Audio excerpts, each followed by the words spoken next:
The first night. For the desk of His Excellency Wen Jiabao, the Premier's office, Beijing, capital of the freedom-loving nation of China.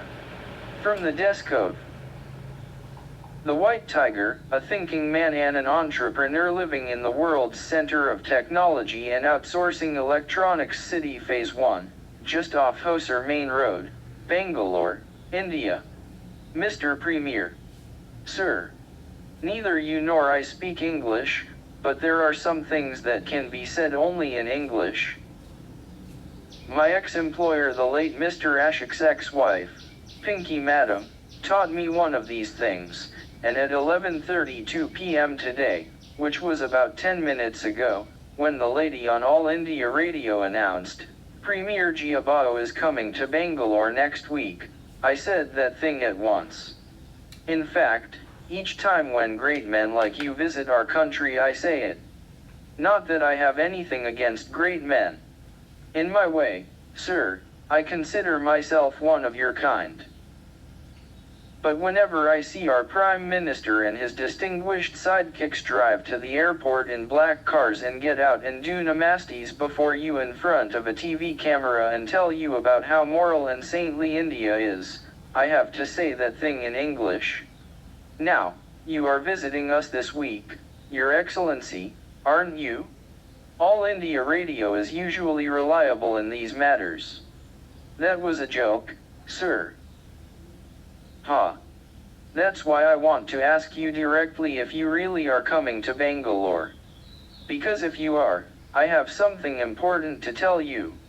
See, the lady on the radio said, Mr. Jiabao is on a mission. He wants to know the truth about Bangalore.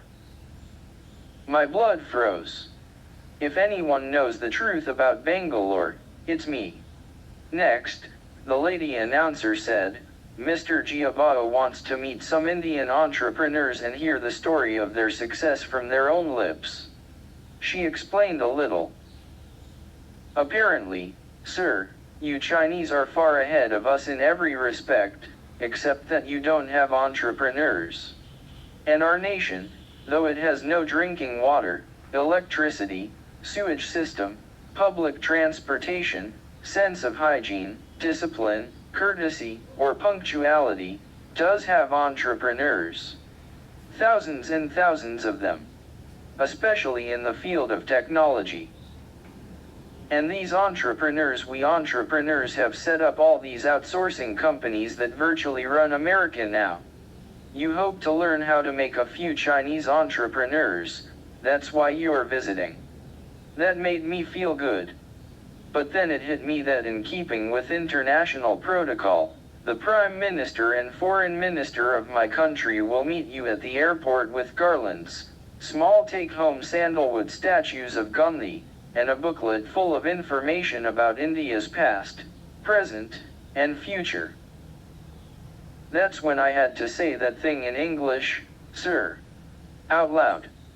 That was at 11:37 p.m. 5 minutes ago. I don't just swear and curse. I'm a man of action and change. I decided right there and then to start dictating a letter to you. To begin with, let me tell you of my great admiration for the ancient nation of China. I read about your history in a book, Exciting Tales of the Exotic East, that I found on the pavement, back in the days when I was trying to get some enlightenment by going through the Sunday second-hand book market in Old Delhi. This book was mostly about pirates and gold in Hong Kong, but it did have some useful background information too. It said that you Chinese are great lovers of freedom and individual liberty. The British tried to make you their servants, but you never let them do it. I admire that, Mr. Premier. I was a servant once, you see.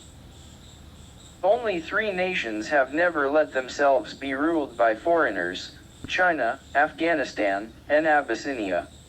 These are the only 3 nations I admire.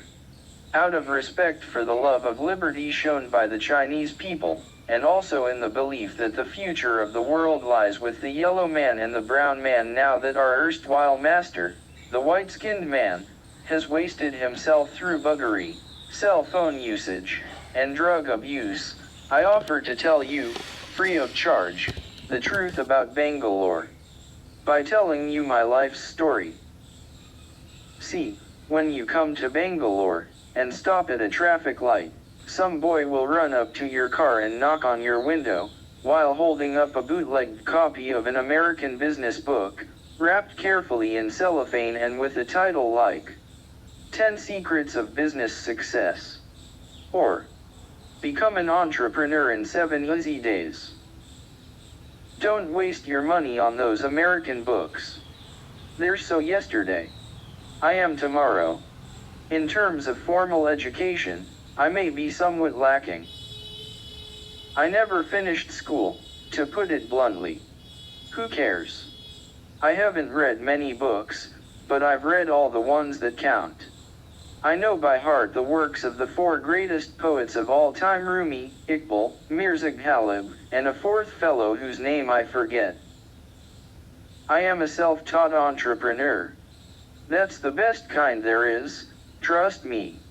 When you have heard the story of how I got to Bangalore and became one of its most successful, though probably least known, businessmen, you will know everything there is to know about how entrepreneurship is born, nurtured, and developed in this, the glorious 21st century of man. The century, more specifically, of the yellow and the brown man. You and me. It is a little before midnight now, Mr. Giabato. A good time for me to talk. I stay up the whole night, Your Excellency.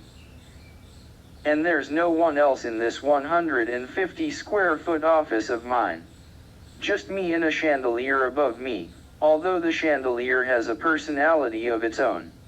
It's a huge thing, full of small diamond-shaped glass pieces, just like the ones they used to show in the films of the 1970s. Though it's cool enough at night in Bangalore, I've put a midget fan 5 cobwebby blades right above the chandelier. See, when it turns, the small blades chop up the chandelier's light and fling it across the room. Just like the strobe light at the best discos in Bangalore. This is the only 150 square foot space in Bangalore with its own chandelier. But it's still a hole in the wall, and I sit here the whole night. The entrepreneur's curse. He has to watch his business all the time. Now I'm going to turn the midget fan on, so that the chandelier's light spins around the room. I am relaxed, sir. As I hope you are. Let us begin. Before we do that, sir, the phrase in English that I learned from my ex-employer, the late Mr. Ashok's ex-wife Pinky Madam, is, "What a fucking joke." Now, I no longer watch Hindi films on principle, but back in the days when I used to, just before the movie got started, either the number 786 would flash against the black screen. The Muslims think this is a magic number that represents their god, or else you would see the picture of a woman in a white sari with gold sovereigns dripping down to her feet, which is the goddess Lakshmi, of the Hindus. It is an ancient and venerated custom of people in my country to start a story by praying to a higher power. I guess, Your Excellency, that I too should start off by kissing some god's arse. Which god's arse, though? There are so many choices. See, the Muslims have one god. The Christians have 3 gods. And we Hindus have 36 million gods. Making a grand total of 36,000,004 divine arses for me to choose from. Now, there are some, and I don't just mean communists like you, but thinking men of all political parties, who think that not many of these gods actually exist. Some believe that none of them exist. There's just us in an ocean of darkness around us. I'm no philosopher or poet, how would I know the truth? It's true that all these gods seem to do awfully little work, much like our politicians, and yet keep winning re-election to their golden thrones in heaven, year after year. That's not to say that I don't respect them, Mr. Premier. Don't you ever let that blasphemous idea into your yellow skull. My country is the kind where it pays to play it both ways. The Indian entrepreneur has to be straight and crooked, mocking and believing, sly and sincere, at the same time. So, I'm closing my eyes, folding my hands in a reverent namaste, and praying to the gods to shine light on my dark story. Bear with me, Mr. Giabao. This could take a while. How quickly do you think you could kiss 36 million and 4 arses? Done. My eyes are open again. 11:52 p.m. and it really is time to start. A statutory warning, as they say on cigarette packs before we begin. One day, as I was driving my ex-employers Mr. Ashok and Pinky Madam in their Honda City car, Mr. Ashok put a hand on my shoulder, and said, "Pull over to the side." Following this command, he leaned forward so close that I could smell his aftershave. It was a delicious, fruit-like smell that day, and said, politely as ever, "Balram, I have a few questions to ask you, all right?" "Yes, sir," I said. "Balram," Mr. Ashok asked, "how many planets are there in the sky?" I gave the answer as best as I could. "Balram, who was the first Prime Minister of India?" And then, "Balram, what is the difference between a Hindu and a Muslim?" And then, "What is the name of our continent?" Mr. Ashok leaned back and asked Pinky Madam, "Did you hear his answers?" Was he joking? She asked, and my heart beat faster, as it did every time she said something. "No. That's really what he thinks the correct answers are." She giggled when she heard this, but his face, which I saw reflected in my rearview mirror, was serious. "The thing is, he probably has, 2, 3 years of schooling in him. He can read and write, but he doesn't get what he's read. He's half-baked. The country is full of people like him, I'll tell you that. And we entrust our glorious parliamentary democracy," he pointed at me, "to characters like these.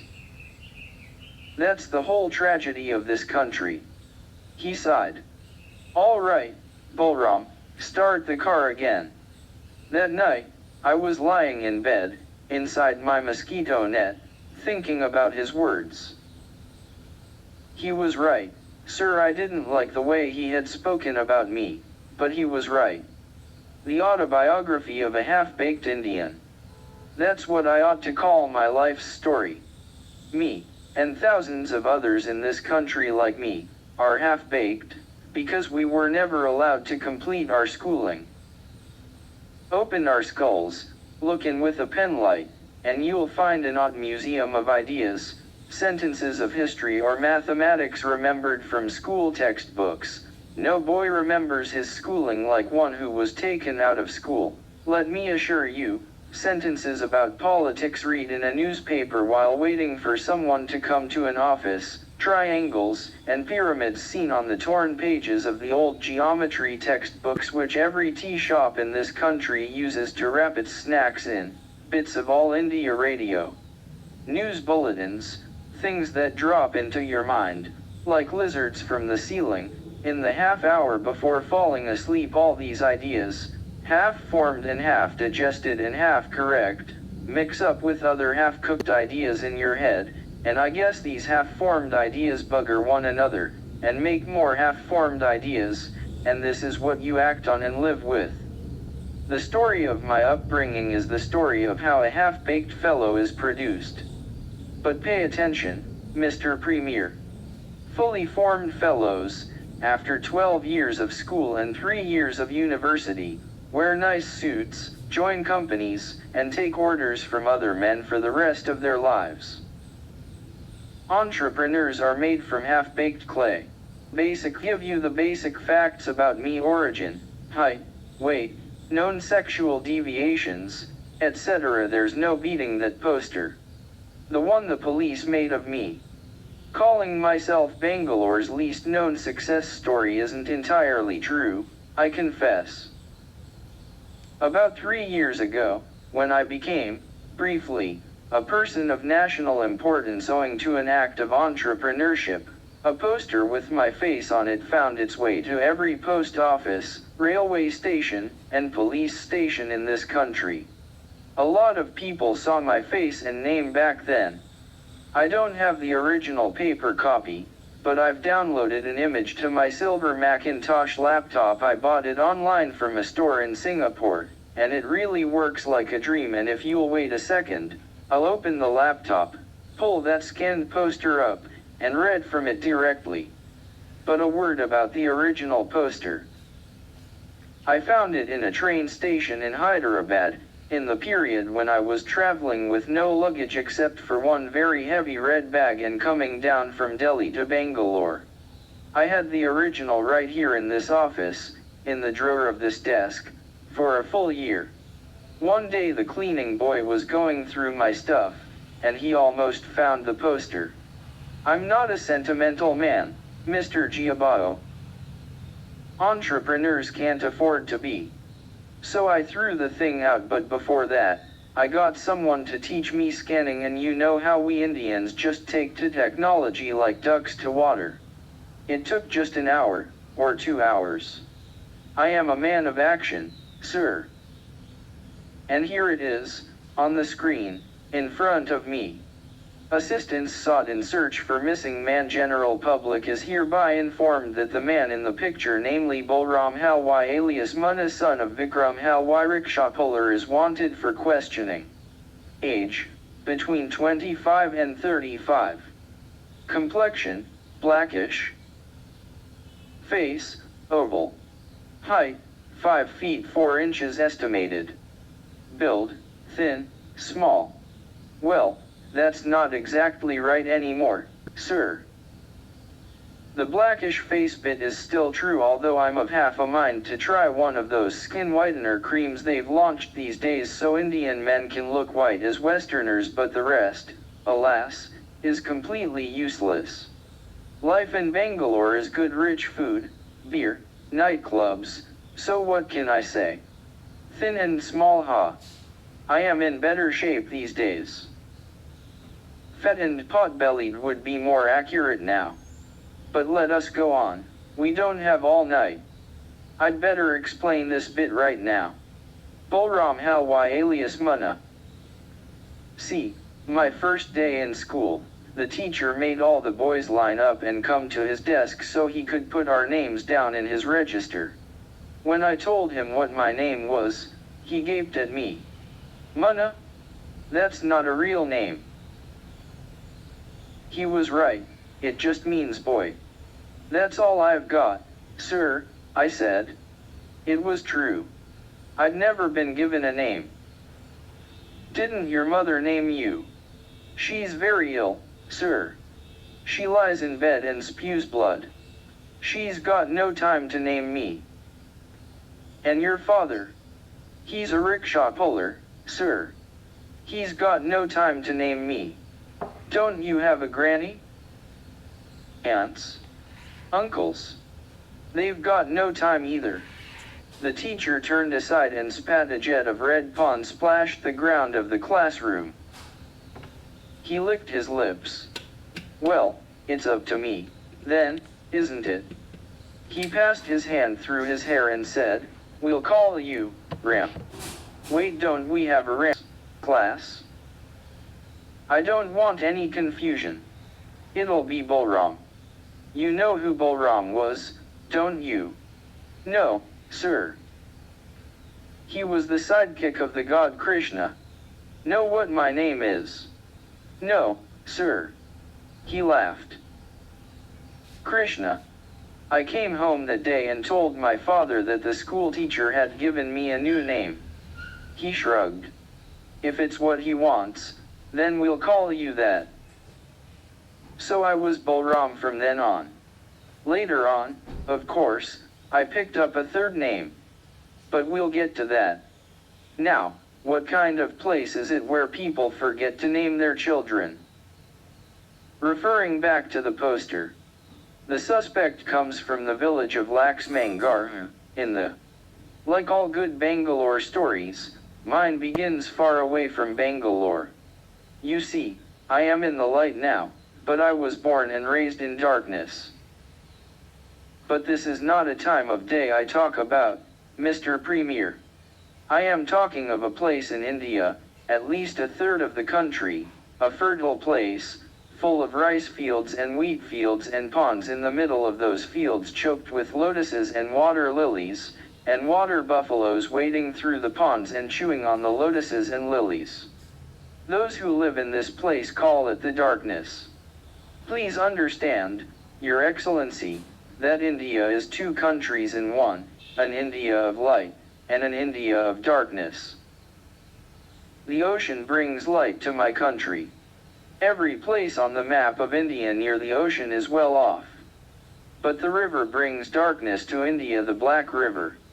Which Black River am I talking of? Which river of death, whose banks are full of rich, dark, sticky mud whose grip traps everything that is planted in it, suffocating and choking and stunting it? Why, I am talking of Mother Ganga, daughter of the Vedas, river of illumination, protector of us all, breaker of the chain of birth and rebirth. Everywhere this river flows, that area is the darkness. One fact about India is that you can take almost anything you hear about the country from the Prime Minister and turn it upside down, and then you will have the truth about that thing.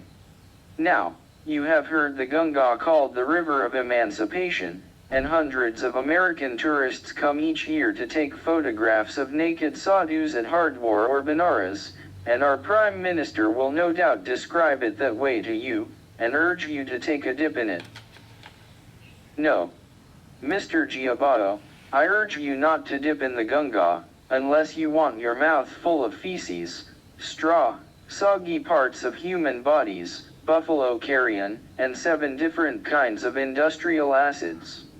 I know all about the Ganga, sir. When I was 6 or 7 or 8 years old, no one in my village knows his exact age, I went to the holiest spot on the banks of the Ganga, the city of Benares. I remember going down the steps of a downhill road in the holy city of Benares, at the rear of a funeral procession carrying my mother's body to the Ganga. Kusum, my granny, was leading the procession. Sly old Kusum. She had this habit of rubbing her forearms hard when she felt happy, as if it were a piece of ginger she was grating to release grins from. Her teeth were all gone, but this only made her grin more cunning. She had grinned her way into control of the house. Every son and daughter-in-law lived in fear of her. My father and Kishan, my brother, stood behind her, to bear the front end of the cane bed which bore the corpse. My uncles, who are Manu, Jairam, Deviram, and Umesh, stood behind, holding up the other end. My mother's body had been wrapped from head to toe in a saffron silk cloth, which was covered in rose petals and jasmine garlands. I don't think she had ever had such a fine thing to wear in her life. Her death was so grand that I knew, all at once, that her life must have been miserable. My family was guilty about something. My aunts Rabri, Shalini, Malini, Latu, Jadavi, and Ruchi kept turning around and clapping their hands for me to catch up to them. I remember swinging my hands and singing, Shiva's name is the truth. We walked past temple after temple, praying to God after God, and then went in a single file between a red temple devoted to Hanuman and an open gymnasium where 3 bodybuilders heaved rusted weights over their heads. I smelled the river before I saw it, a stench of decaying flesh rising from my right. I sang louder, the only truth. Then there was a gigantic noise, firewood being split. A wooden platform had been built by the edge of the Ga, just above the water. Logs were piled up on the platform, and men with axes were smashing the logs. Chunks of wood were being built into funeral pyres on the steps of the ghat that went down into the water. 4 bodies were burning on the ghat steps when we got there. We waited our turn. In the distance, an island of white sand glistened in the sunlight, and boats full of people were heading to that island. I wondered if my mother's soul had flown there, to that shining place in the river. I have mentioned that my mother's body was wrapped in a silk cloth. This cloth was now pulled over her face, and logs of wood, as many as we could pay for, were piled on top of the body. Then the priest set my mother on fire. She was a good, quiet girl the day she came to our home, Kusum said, as she put a hand on my face. I was not the one who wanted any fighting. I shook her hand off my face.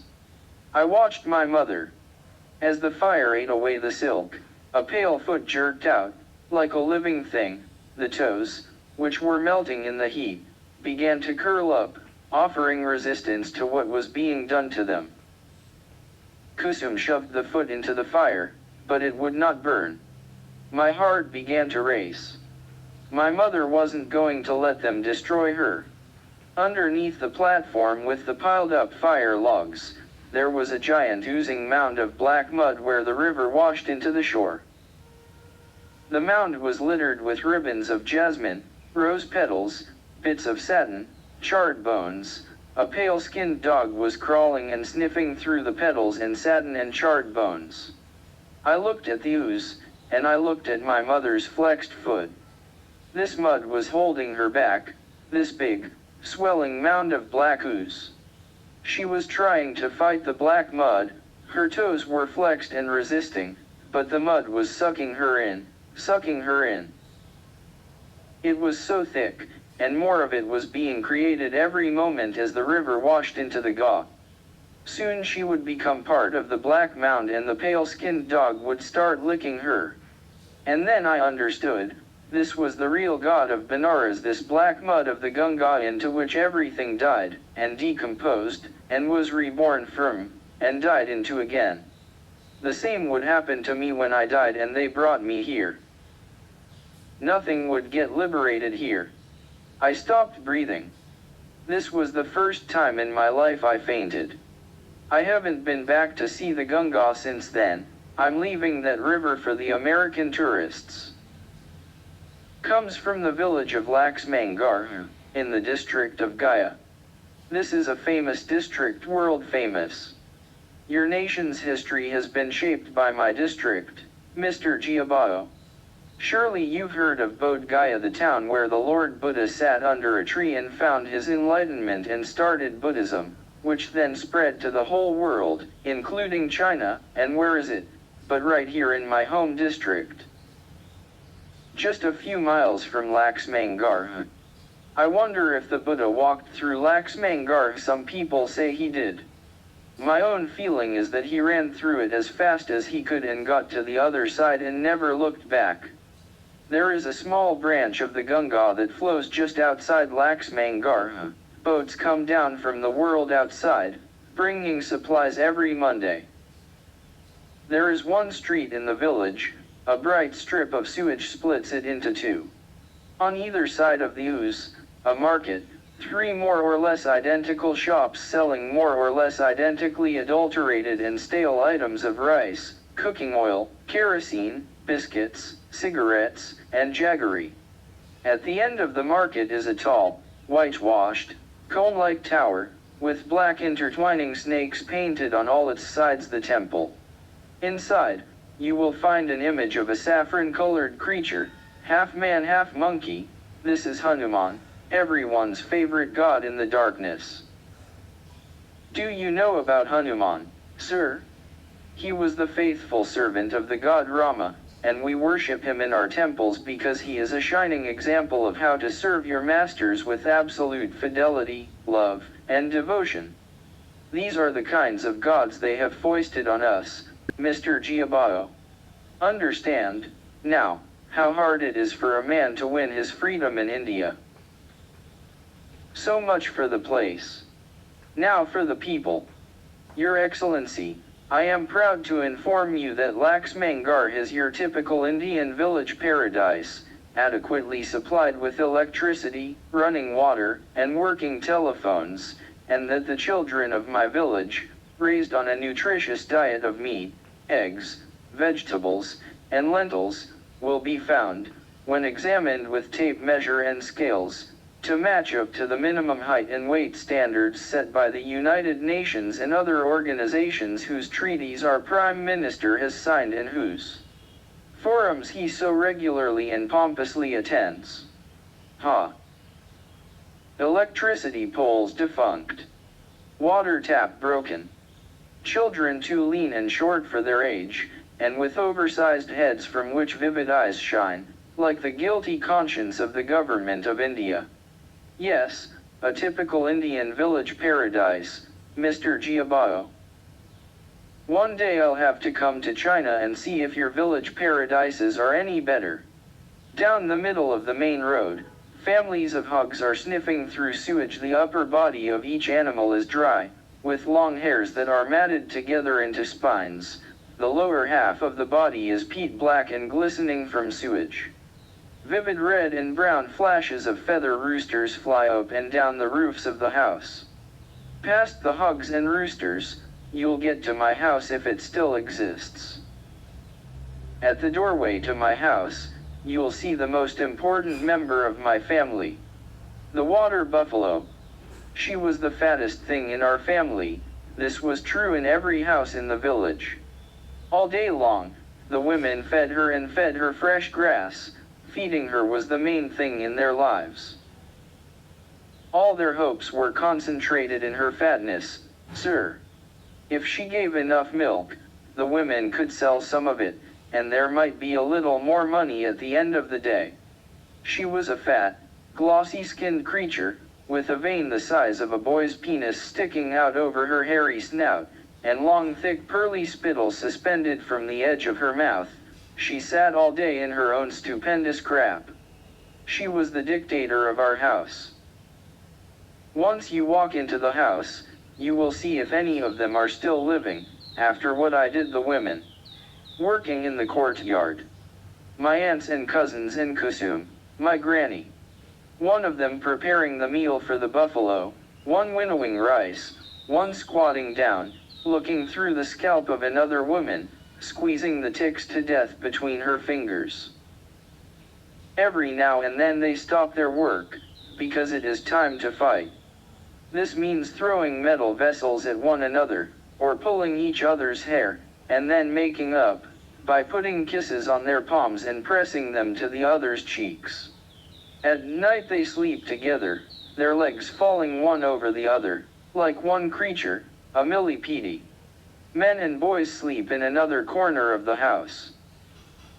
Early morning. The roosters are going mad throughout the village. A hand stirs me awake. I shake my brother Kishan's legs off my tummy, move my cousin Pappu's palm out of my hair, and extricate myself from the sleepers. Come, Munna. My father, calling for me from the door of the house. I run behind him. We go out of the house and untie the water buffalo from her post. We are taking her for her morning bath all the way to the pond beneath the Black Fort. The Black Fort stands on the crest of a hill overlooking the village. People who have been to other countries have told me that this fort is as beautiful as anything seen in Europe. The Turks, or the Afghans, or the English, or whichever foreigners were then ruling India, must have built the fort centuries ago. For this land, India, has never been free. First the Muslims, then the British bossed us around. In 1947 the British left, but only a moron would think that we became free then. Now the foreigners have long abandoned the Black Fort, and a tribe of monkeys occupy it. No one else goes up, except for a goat herd taking his flock to graze there. At sunrise, the pond boulders from the walls of the fort have rolled down the hill and tumbled into the pond, where they lie, moist and half submerged in the muddy water, like the snoozing hippopotamuses that I would see, many years later, at the National Zoo at New Delhi. Lotuses and lilies float all over the pond, the water sparkles like silver, and the water buffalo wades, chewing on the leaves of the lilies, and setting off ripples that spread in big V's from her snout. The sun rises over the buffalo, and over my father, and over me, and over my world. Sometimes, would you believe, I almost miss that place. Now, back to the poster. The suspect was last seen wearing blue checkered polyester shirt, orange polyester trousers, maroon color sandals. Maroon color, sandals, ugh. Only a policeman could have made up a detail like that. I flatly deny it. Blue checkered polyester shirt, orange polyester trousers, well, I'd like to deny those too, but unfortunately they're correct. Those are the kinds of clothes, sir, that would appeal to a servant's eye. And I was still a servant on the morning of the day this poster was made. By the evening I was free and wearing different clothes. Now, there is one phrase in this poster that does annoy me. Let me go back to it for a moment and fix it. Son of Vikram Halwai rickshaw puller. Mr. Vikram Halwai, rickshaw puller, thank you. My father was a poor man, but he was a man of honor and courage. I wouldn't be here, under this chandelier, if not for his guidance. In the afternoons, I went from my school to the tea shop to see him. This tea shop was the central point of our village. The bus from Gaya stopped there at noon every day, never late by more than an hour or two, and the policemen would park their jeep here when they came to bugger someone in the village. A little before sunset, a man circled around the tea shop 3 times, ringing his bell loudly. A stiff cardboard-backed poster for a pornographic film was tied to the back of his cycle. What traditional Indian village is complete without its blue movie theater, sir? A cinema across the river showed such films every night, 2.5-hour fantasias with names like He Was a True Man, or We Opened Her Diary, or The Uncle Did It, featuring golden-haired women from America or lonely ladies from Hong Kong, or so I'm guessing, Mr. Premier, since it's not like I ever joined the other young men and went to see one of these films. The rickshaw pullers parked their vehicles in a line outside the tea shop, waiting for the bus to disgorge its passengers. They were not allowed to sit on the plastic chairs put out for the customers. They had to crouch near the back, in that hunched over, squatting posture common to servants in every part of India. My father never crouched, I remember that. He preferred to stand, no matter how long he had to wait and how uncomfortable it got for him. I would find him shirtless, usually alone, drinking tea and thinking. Then there would be the honk of a car. The hogs and stray dogs near the tea shop would scatter, and the smell of dust, and sand, and hog shit would blow into the shop. A white ambassador car had stopped outside. My father put down his teacup and went out. The door of the ambassador opened. A man got out with a notebook. The regular customers of the tea shop could go on eating, but my father and the others gathered in a line. The man with the notebook was not the buffalo, he was the assistant. There was another fellow inside the ambassador, a stout one with a bald, brown, dimpled head, a serene expression on his face, and a shotgun on his lap. He was the buffalo. The buffalo was one of the landlords in Laxmangarh. There were 3 others, and each had got his name from the peculiarities of appetite that had been detected in him. The Stork was a fat man with a fat mustache, thick and curved and pointy at the tips. He owned the river that flowed outside the village, and he took a cut of every catch of fish caught by every fisherman in the river, and a toll from every boatman who crossed the river to come to our village. His brother was called the Wild Boar. This fellow owned all the good agricultural land around Laxmangarh. If you wanted to work on those lands, you had to bow down to his feet, and touch the dust under his slippers, and agree to swallow his day wages. When he passed by women, his car would stop, the windows would roll down to reveal his grin. 2 of his teeth, on either side of his nose, were long and curved, like little tusks. The raven owned the worst land, which was the dry, rocky hillside around the fort, and took a cut from the goat herds who went up there to graze with their flocks. If they didn't have their money, he liked to dip his beak into their backsides, so they called him the raven. The buffalo was greediest of the lot. He had eaten up the rickshaws and the roads. So if you ran a rickshaw, or used the road, you had to pay him his feed 1/3 of whatever you earned, no less. All four of the animals lived in high-walled mansions just outside Laxmangar, the landlord's quarters. They had their own temples inside the mansions, and their own wells and ponds, and did not need to come out into the village except to feed. Once upon a time, the children of the four animals went around town in their own cars. Kusum remembered those days. But after the buffalo's son had been kidnapped by the Nagzals, perhaps you've heard about them, Mr. Giabao, since they're communists, just like you, and go around shooting rich people on principle, the four animals had sent their sons and daughters away, to Dhanbad or to Delhi. Their children were gone, but the animals stayed and fed on the village, and everything that grew in it, until there was nothing left for anyone else to feed on. So the rest of the village left Laxmangar for food.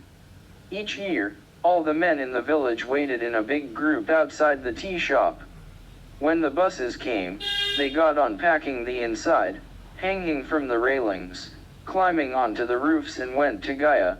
There they went to the station and rushed into the trains packing the inside, hanging from the railings, climbing onto the roofs and went to Delhi, Calcutta, and Dhanbad to find work. A month before the rains, the men came back from Dhanbad and Delhi and Calcutta, leaner, darker, angrier, but with money in their pockets. The women were waiting for them. They hid behind the door, and as soon as the men walked in, they pounced, like wild cats on a slab of flesh. There was fighting and wailing and shrieking. My uncles would resist, and managed to keep some of their money, but my father got peeled and skinned every time. I survived the city, but I couldn't survive the women in my home, he would say, sunk into a corner of the room. The women would feed him after they fed the buffalo. I would come to him, and play around with him, by climbing his back, and passing my palm over his forehead, over his eyes, over his nose, and down to his neck, to the little depression at the pit of his neck. I would let my finger linger there. It still is my favorite part of the human body.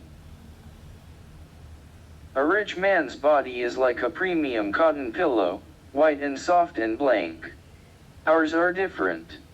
My father's spine was a knotted rope, the kind that women use in villages to pull water from wells. The clavicle curved around his neck in high relief, like a dog's collar. Cuts and nicks and scars, like little whip marks in his flesh, ran down his chest and waist, reaching down below his hip bones into his buttocks. The story of a poor man's life is written on his body, in a sharp pen. My uncles also did back-breaking work, but they did what everyone else did. Each year, as soon as it began raining, they would go out to the fields with blackened sickles, begging one landlord or the other for some work. Then they cast seed, cut weeds, and harvested corn and paddy. My father could have worked with them. He could have worked with the landlord's mud, but he chose not to. He chose to fight it. Now, since I doubt that you have rickshaw pullers in China or in any other civilized nation on earth, you will have to see one for yourself. Rickshaws are not allowed inside the posh parts of Delhi, where foreigners might see them and gape. Insist on going to Old Delhi, or Nizamuddin. There you'll see the road full of them, thin, stick-like men, leaning forward from the seat of a bicycle, as they pedal along a carriage bearing a pyramid of middle-class flesh, some fat man with his fat wife and all their shopping bags and groceries.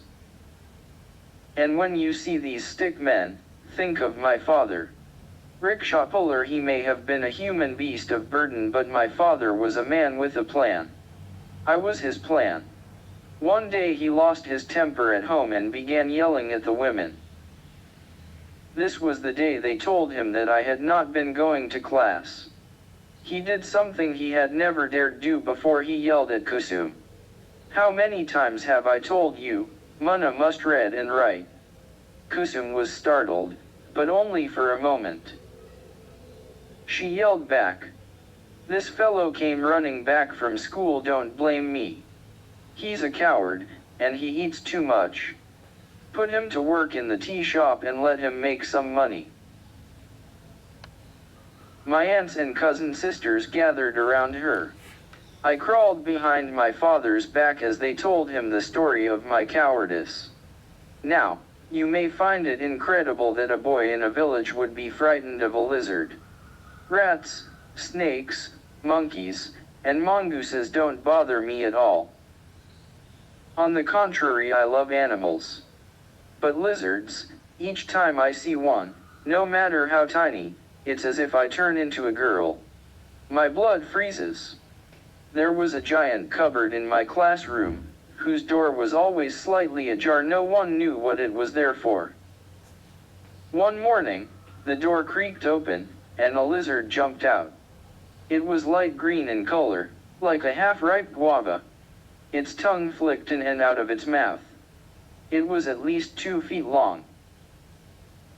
The other boys barely noticed, until someone saw my face. They gathered in a circle around me. 2 of them pinned my hands behind my back and held my head still.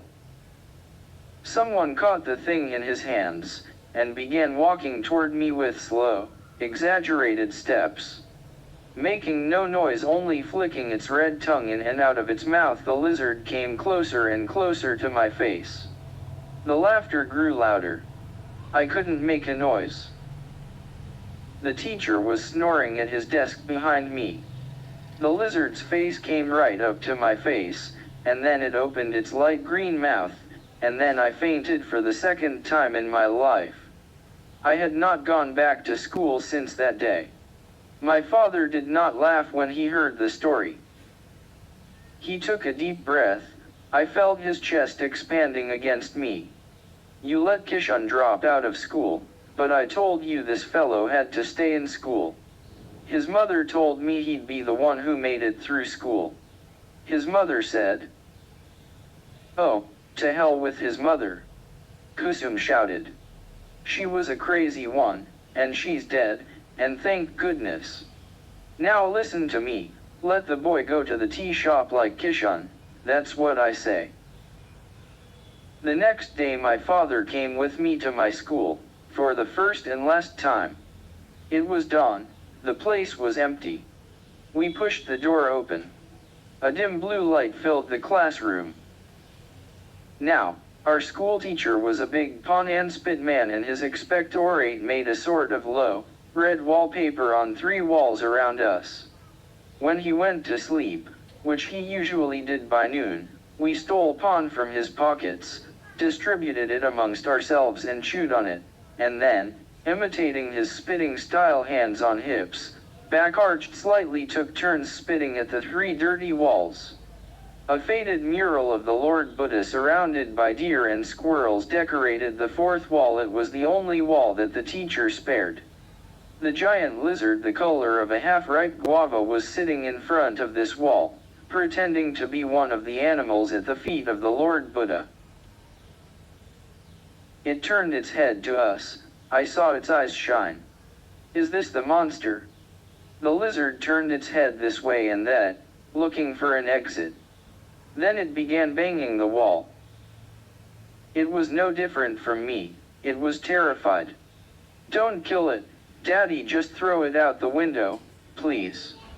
The teacher was lying in one corner of the room, reeking of booze, snoring soundly.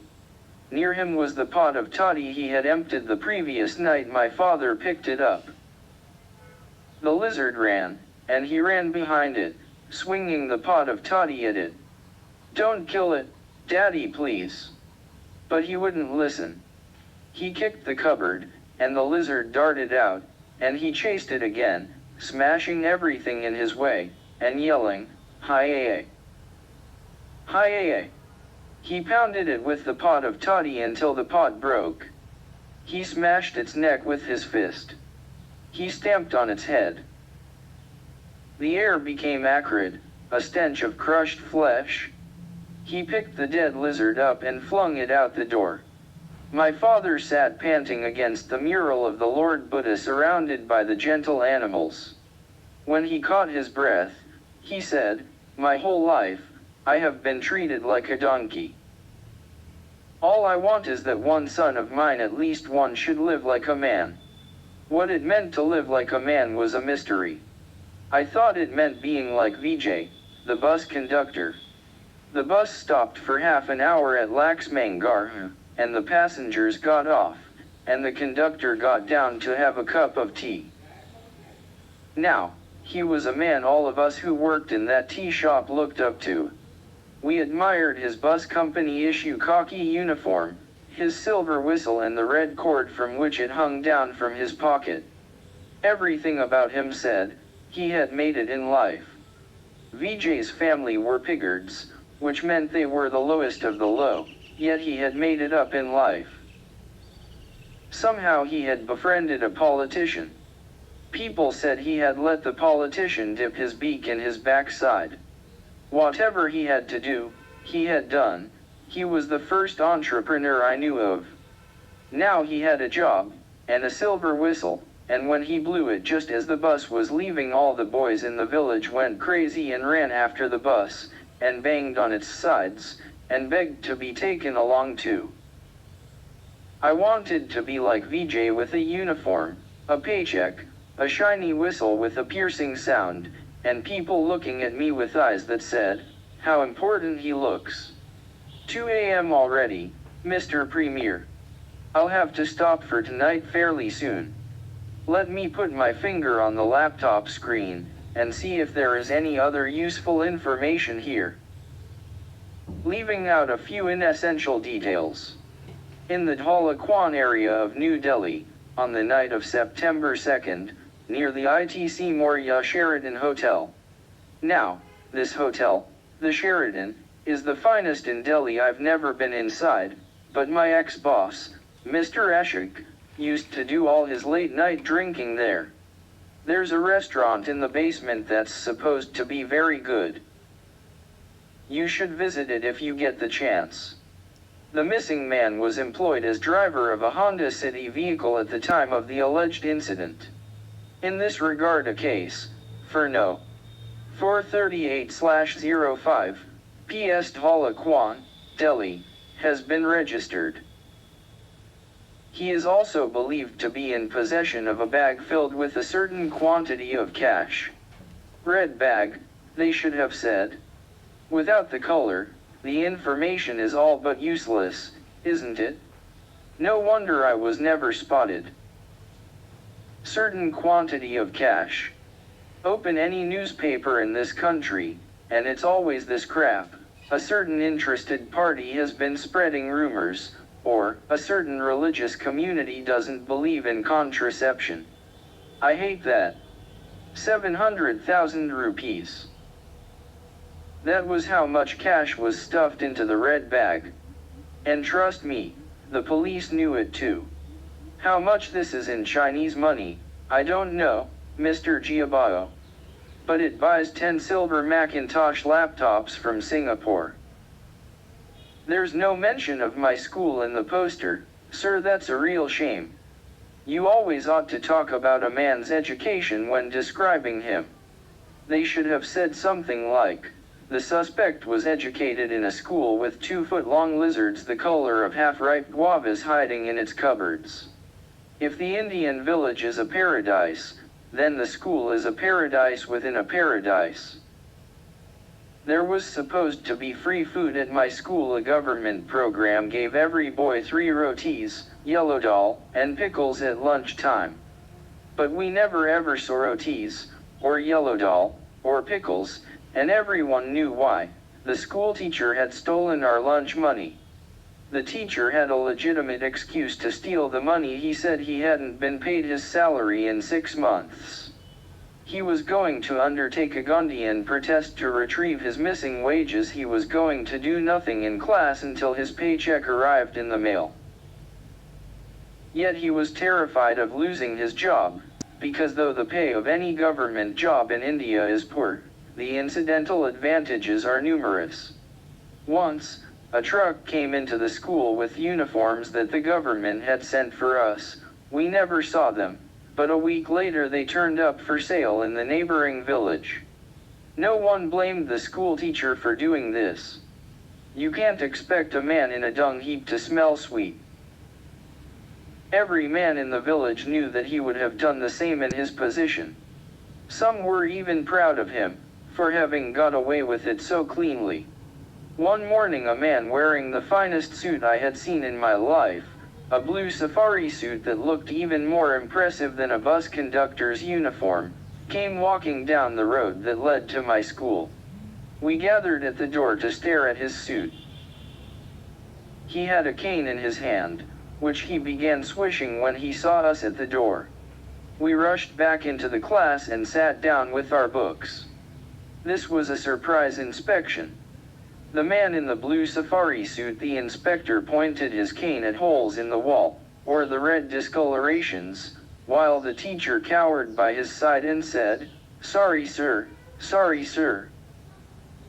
There is no duster in this class, there are no chairs, there are no uniforms for the boys.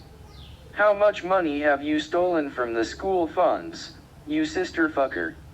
The inspector wrote 4 sentences on the board and pointed his cane at a boy. "Read." One boy after the other stood up and blinked at the wall. "Try Bolram, sir," the teacher said. "He's the smartest of the lot. He reads well." So I stood up and read, "We live in a glorious land. The Lord Buddha received his enlightenment in this land. The river Ganga gives life to our plants and our animals and our people. We are grateful to God that we were born in this land." "Good," the inspector said. "And who was the Lord Buddha?" "An enlightened man. An enlightened God." Oops. 36,000,005. The inspector made me write my name on the blackboard, then he showed me his wristwatch and asked me to read the time. He took out his wallet, removed a small photo, and asked me, "Who is this man? Who is the most important man in all our lives?" The photo was of a plump man with spiky white hair and chubby cheeks, wearing thick earrings of gold. The face glowed with intelligence and kindness. "He's the great socialist." Good. And what is the great socialist's message for little children? I had seen the answer on the wall outside the temple. A policeman had written it one day in red paint. "Any boy in any village can grow up to become the Prime Minister of India." That is his message to little children all over this land. The inspector pointed his cane straight at me. "You, young man, are an intelligent, honest, vivacious fellow in this crowd of thugs and idiots. In any jungle, what is the rarest of animals? The creature that comes along only once in a generation." I thought about it and said, "The white tiger." "That's what you are, in this jungle." Before he left, the inspector said, "I'll write to Putna asking them to send you a scholarship. You need to go to a real school somewhere far away from here. You need a real uniform, and a real education." He had a parting gift for me, a book. I remember the title very well, Lessons for Young Boys from the Life of Mahatma Gandhi. So that's how I became the White Tiger.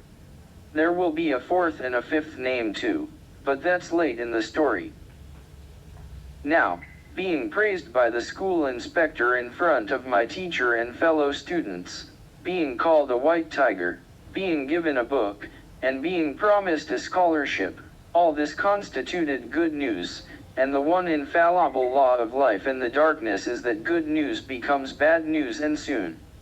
My cousin sister Rena got hitched off to a boy in the next village. Because we were the girl's family, we were screwed. We had to give the boy a new bicycle, and cash, and a silver bracelet, and arrange for a big wedding, which we did. Mr. Premier, you probably know how we Indians enjoy our weddings. I gather that these days people come from other countries to get married Indian style. Oh, we could have taught those foreigners a thing or two, I tell you. Film songs blasting out from a black tape recorder, and drinking, and all night. I got smashed, and so did Kishan, and so did everyone in the family, and for all I know, they probably poured hooch into the water buffalo's trough. 2 or 3 days passed. I was in my classroom, sitting at the back, with the black slate and chalk that my father had brought me from one of his trips to Dhunbad, working on the alphabet on my own. The boys were chatting or fighting. The teacher had passed out. Kishan was standing in the doorway of the classroom. He gestured with his fingers. What is it, Kishan? Are we going somewhere? Still he said nothing. Should I bring my book along? And my chalk? Why not? He said. And then, with his hand on my head, he led me out. The family had taken a big loan from the Stork so they could have a lavish wedding and a lavish dowry for my cousin's sister. Now the Stork had called in his loan. He wanted all the members of the family working for him, and he had seen me in school, or his collector had. So they had to hand me over too. I was taken to the tea shop. Kishan folded his hands and bowed to the shopkeeper. I bowed to the shopkeeper too. Who's this? The shopkeeper squinted at me. He was sitting under a huge portrait of Mahatma Gandhi, and I knew already that I was going to be in big trouble. My brother, Kishan said. He's come to join me. Then Kishan dragged the oven out from the tea shop and told me to sit down. I sat down next to him. He brought a gunny sack. Inside was a huge pile of coals. He took out a coal, smashed it on a brick, and then poured the black chunks into the oven. Harder, he said, when I hit the coal against the brick. Harder, harder. Finally I got it right. I broke the coal against the brick. He got up and said, now break every last coal in this bag like that. A little later, 2 boys came around from school to watch me. Then 2 more boys came, then 2 more. I heard giggling. What is the creature that comes along only once in a generation? One boy asked loudly. The coal breaker, another replied. And then all of them began to laugh. Ignore them, Kishan said. They'll go away on their own. He looked at me. You're angry with me for taking you out of school, aren't you? I said nothing.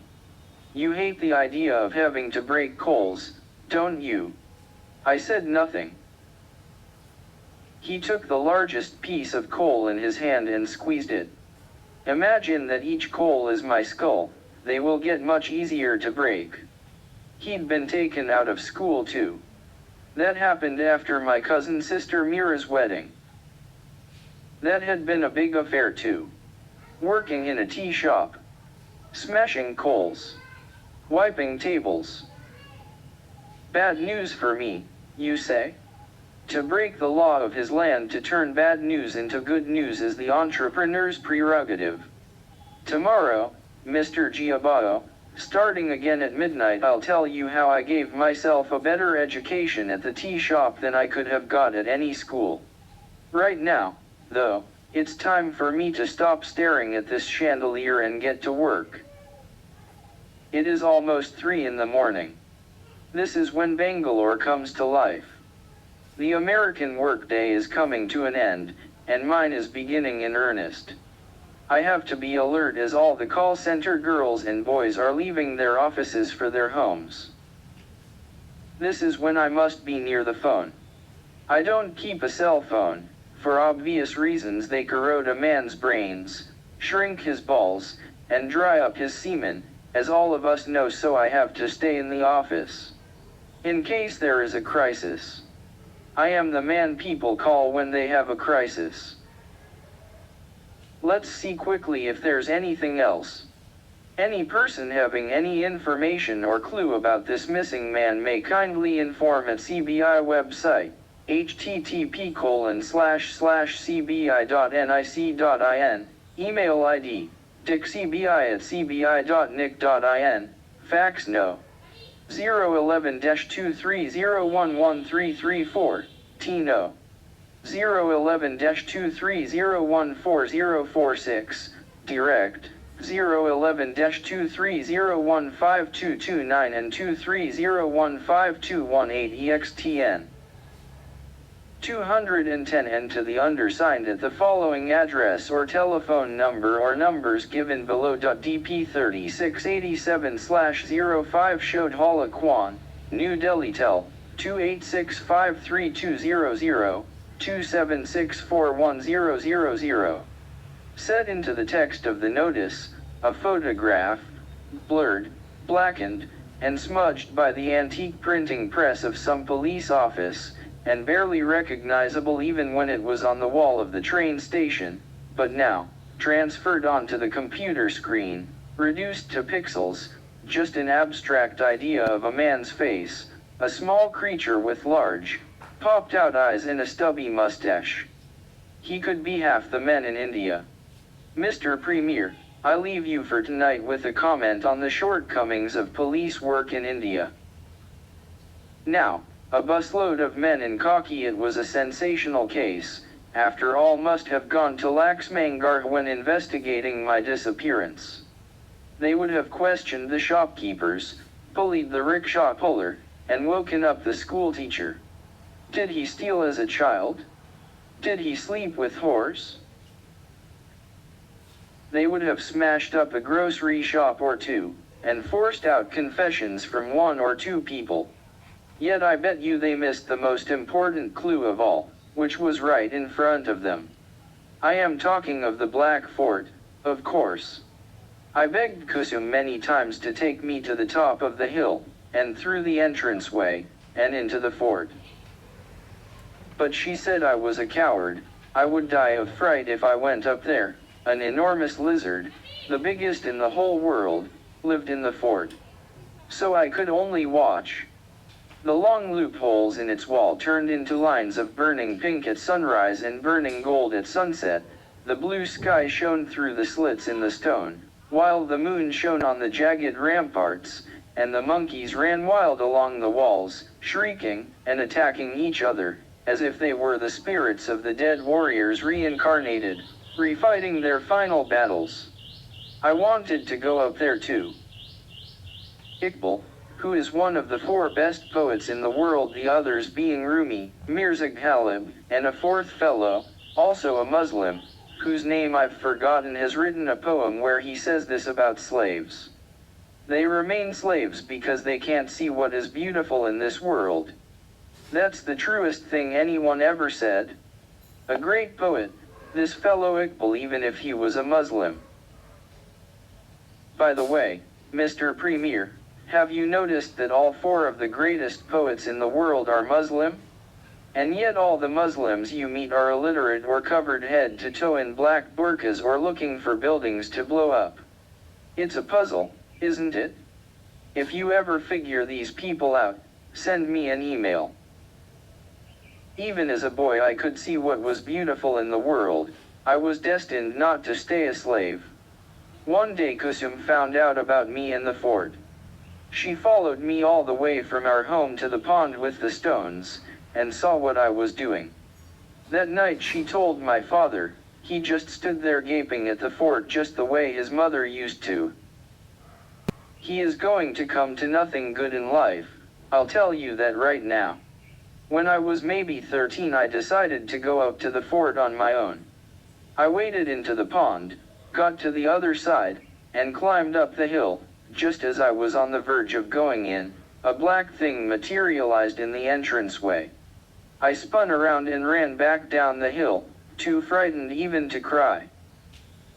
It was only a cow. I could see this from a distance, but I was too shaken up to go back. I tried many more times, yet I was such a coward that each time I tried to go up, I lost my nerve and came back. At the age of 24, when I was living in Dhunbad and working in Mr. Ashok's service as a chauffeur, I returned to Laxmangarh when my master and his wife went there on an excursion. It was a very important trip for me, and one I hope to describe in greater detail when time permits. For now, all I want to tell you is this: while Mr. Ashok and Pinky Madam were relaxing, having eaten lunch, I had nothing to do, so I decided to try again. I swam through the pond, walked up the hill, went into the doorway, and entered the Black Fort for the first time. There wasn't much around, just some broken walls and a bunch of frightened monkeys watching me from a distance. Putting my foot on the wall, I looked down on the village from there. My little Laxmangarh. I saw the temple tower, the market, the glistening line of sewage, the landlord's mansions, and my own house, with that dark little cloud outside the water buffalo. It looked like the most beautiful sight on earth. I leaned out from the edge of the fort in the direction of my village, and then I did something too disgusting to describe to you. Well, actually, I spat. Again and again. And then, whistling and humming, I went back down the hill. 8 months later, I slit Mr. Ashok's throat.